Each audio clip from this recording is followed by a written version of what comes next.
Do you want to understand how to make your people in your organisation unhappy? Here's how. Hi, welcome to the Let's Talk Talent channel, where we discuss the world of HR and talent management. We're here to help you unlock the potential in your people.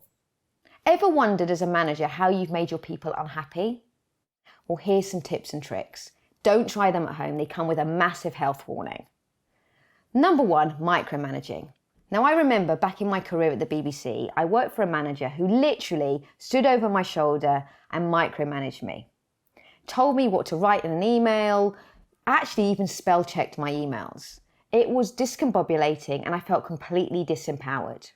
Number two, not being invited to meetings. Sometimes we've created the work for our manager. They take credit for it and they don't invite you to a meeting. And you end up in a one-to-one being told what's happening in a meeting when you could have been there and heard it yourself, and it would have saved huge amounts of time and you wouldn't have had to say it in a meeting.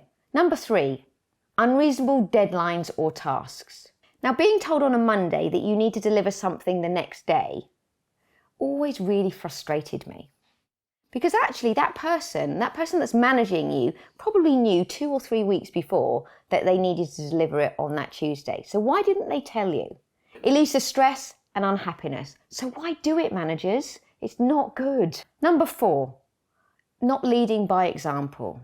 So we've been through a huge amounts of change and we've needed our managers to step into that space, to lead by example, to be role models, because there is no balance now between work and life. Let's be honest, it blends.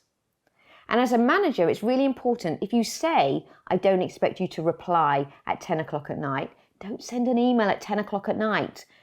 Because the expectation is that I need to reply to it.